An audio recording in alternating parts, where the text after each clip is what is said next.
Welcome to Into the Mists.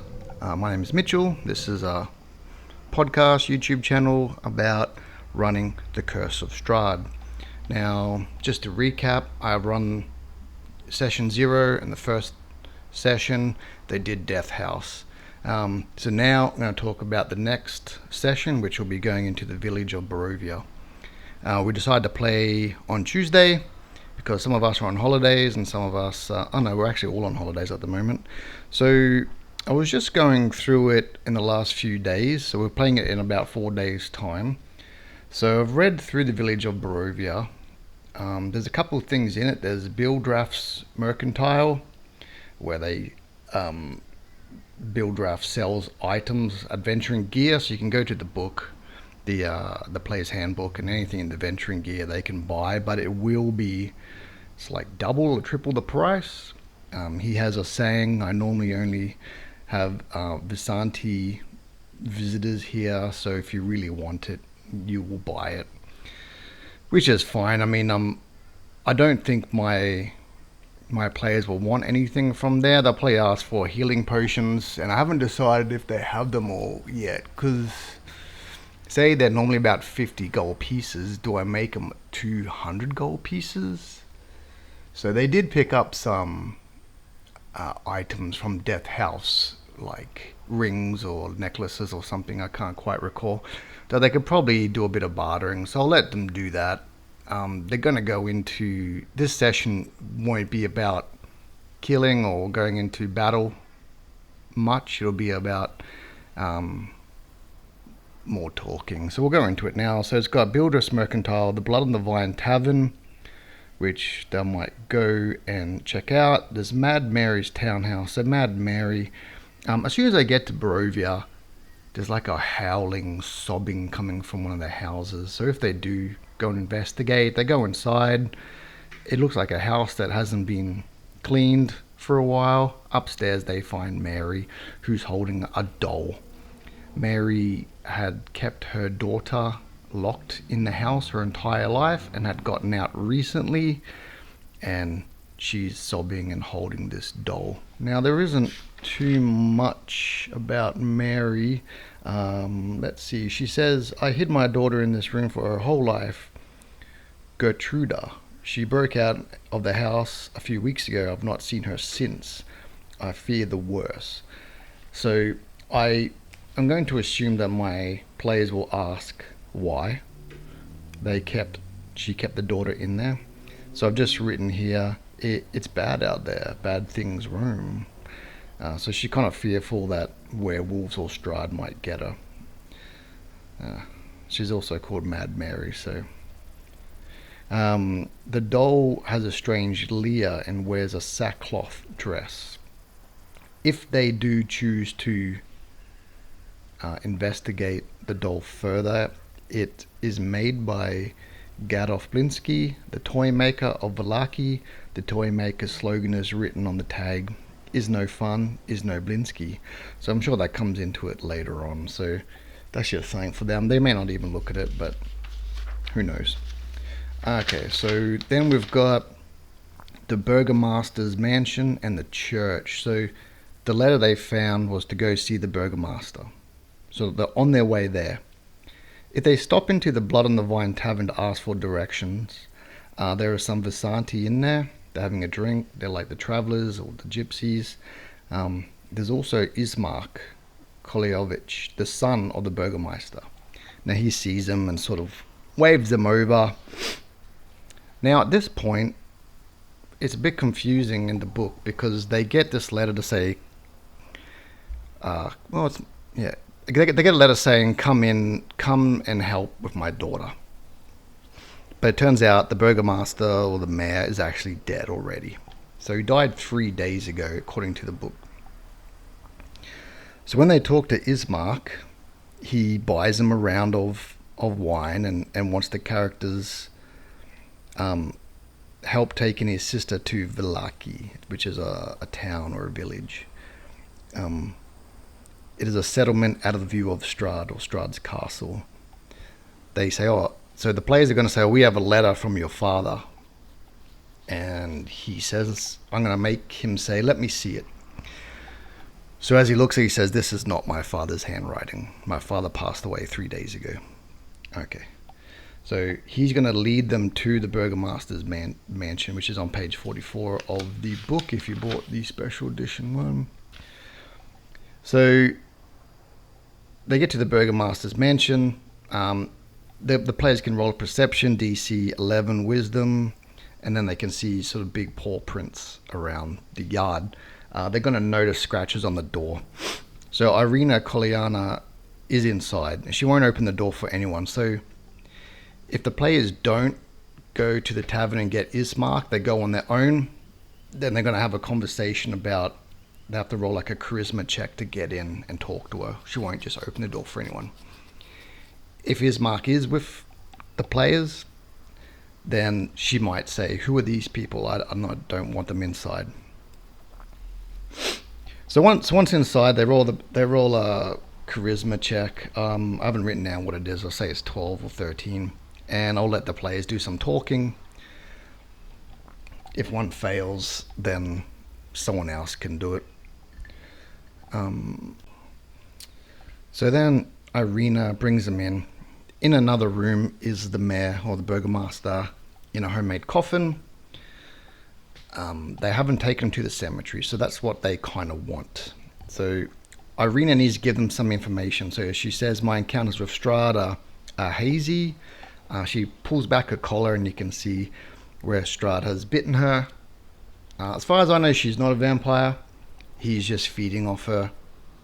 And she kind of looks like Strahd's long dead love.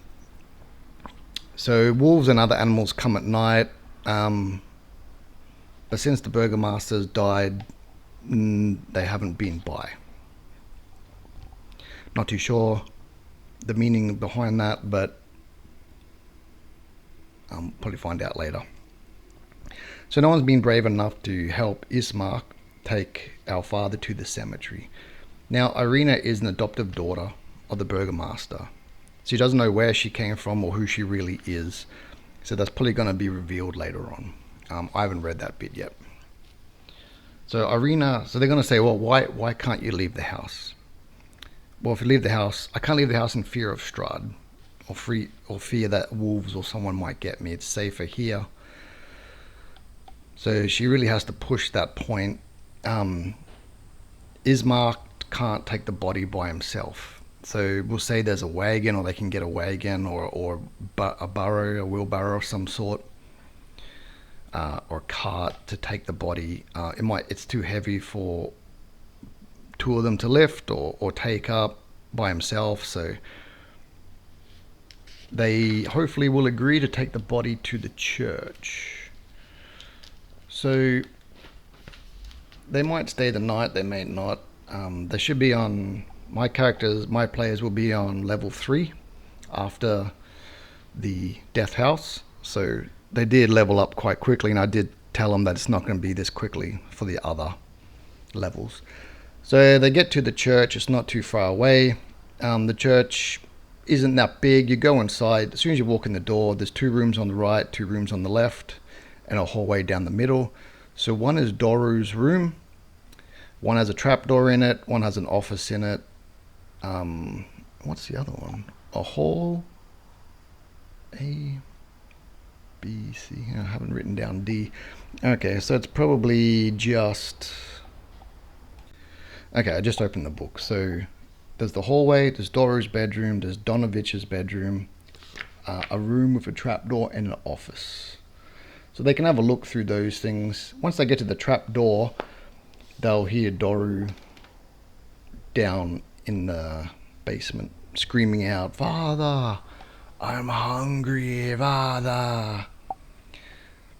So they find the priest Donovich, whose son is Doru. They find Donovich at the chapel. He's praying. He looks like he hasn't slept in a few days. The church has kind of fallen to disrepair. There's no one else in there. So they talk to Donovich, and he says, "Just over a year ago, my son Doru and several other villagers stormed Castle Ravenloft in revolt, having been lured there by a wizard wearing black robes who came to Bavaria from a faraway land. Players ask about him. This wizard, he doesn't know anything more. We'll find out later. All the villagers died, or so he had been told, but his son returned to him as a vampire spawn. So it says vampire spawn in the book. I'm going to just say vampire. I don't know what a vampire spawn. Like, I'm sure it's different. Okay, so he says, I managed to trap him in the church's undercroft, or the basement, where he remains to this day. So Doru hasn't fed on blood for a year. I didn't know vampires could go that long without blood. So I'd say he's probably eating rats or something, or whatever animals kind of get in there. Or maybe his father Donovich gives him the rats or rabbits or something he finds. But he's a man of a god. Would he do that? Probably not. Does he love his son still? Yes, he does. So the players will say, oh, we want to bury the Burgomaster. Can we do that? And he says, we can't do it at night because there is the March of the Undead, or the March of the Dead. So all these ghosts come up from the cemetery and they walk through town, and they walk all the way to Strahd's castle. So they're people in the past who have been killed by Strahd. So players can watch that if they like. The Burgomaster's funeral, so he says, at dawn we'll bury him. So it's read part E6, page 48 of the book. During the burial, Donovich gets the players to dig the grave. Once he offers prayers to the Morning Lord in exchange for Kolian Endovich's deliverance from Barovia. He says amen. Then he says, I suggest taking Irina to as far away as Castle Ravenloft as you can.